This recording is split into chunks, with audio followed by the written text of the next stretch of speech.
இந்த கிழக்கு பிரகாரத்தில் இருந்து பார்த்தால் உங்களுக்கு ஒரு அற்புதமான காட்சி கிடைக்கும்.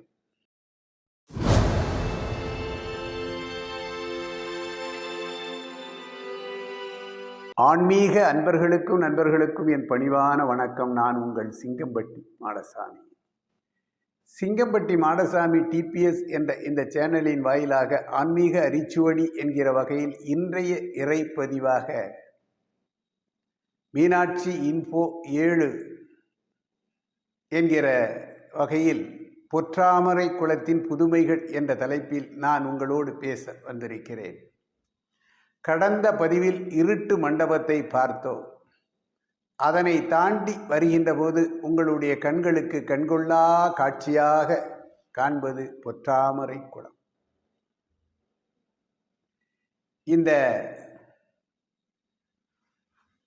பொற்றாமரை குளம் கோயிலின் மையப்பகுதியில் 165 அடி நீளமும் 120 அடி அகலமும் கொண்டு 4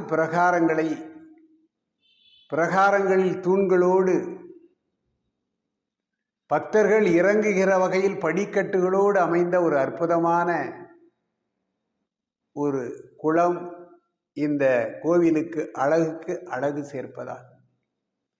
அதனால்தான் மீனாட்சி அம்மன் கோவிலை புகைப்படம் வெளியிடப்படுகின்ற போது இந்த குளத்தை ஒட்டி அமைந்திருக்கிற தெற்கு கோபுரத்தோடு இணைந்த படத்தை தான் நாம் பெரும்பாலும் காண முடியும். இந்த குளத்தில் ஆரம்பத்தில் மழைநீர் தண்ணீர் நிரம்பி காட்சியை காண முடிந்தது. சில இடைப்பட்ட காலத்தில் தண்ணீர் தட்டுப்பாடு காரணமாக மழை பொழியாத காரணத்தினால் ஆழ் குழாய் கிணறுகள் அமைக்கப்பட்டு ஆண்டு முழுவதும் தண்ணீர் நிரம்பிய காட்சியை இன்றைக்கு நாம் காணலாம். இந்த பொற்றாமரை குளத்தினுடைய வடக்கு பிரகாரத்தை 1563 விஸ்வநாதர் நாயக்கருடைய ஆட்சி காலத்தில் பெருமாள் என்பவர் கட்டினார். இதனுடைய கிழக்கு பிரகாரத்தை 1573 ஆண்டு வீரப்ப நாயக்கருடைய ஆட்சி காலத்தில் குப்பையாண்டி என்பவர் கட்டினார். இந்த கிழக்கு பிரகாரத்தில் இருந்து பார்த்தால் உங்களுக்கு ஒரு அற்புதமான காட்சி கிடைக்கும். கிடைத்ததற்கரிய காட்சி கிடைக்கும். அது என்னவென்றால், மீனாட்சி அம்மனுடைய கருவறைக்கு மேலேயும் சுந்தரேச பெருமானுடைய கருவறைக்கு மேலேயும் உள்ள விமானத்தில் பதிக்கப்பட்டுள்ள தங்க தகடுகளால் பதிக்கப்பட்டுள்ள அந்த விமானங்களை இங்கிருந்து அந்த அற்புத காட்சியை நீங்கள் காண முடியும்.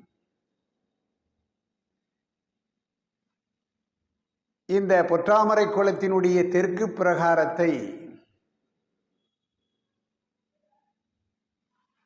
1578 ஆண்டு கட்டப்பட்டது.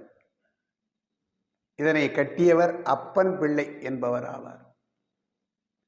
இந்த பிரகாரத்தில் ஐயன் திருவள்ளுவருடைய திருக்குறள், திருவண்ணை நல்லூரை சேர்ந்த மெய்கண்ட தேவர் எழுதிய சிவஞான போதம்,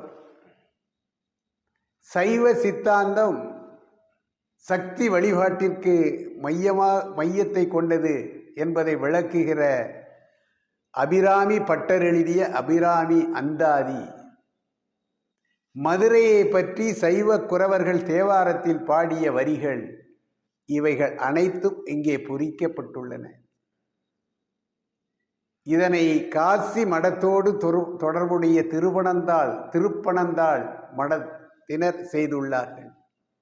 ஒவ்வொரு ஆன்மீக அன்பர்களும் நண்பர்களும் இங்கு இந்த குளத்திற்கு வருகின்ற பொழுது அந்த கரையில் அமர்ந்து ஏதாவது ஒரு பதிகத்தை முழுமையாக படிப்பீர்களேயானால் அதைவிட ஆனந்தம் பேரானந்தம் ஒன்றும் இருக்காது. உங்கள் மனம் அமைதி கொள்ளும்.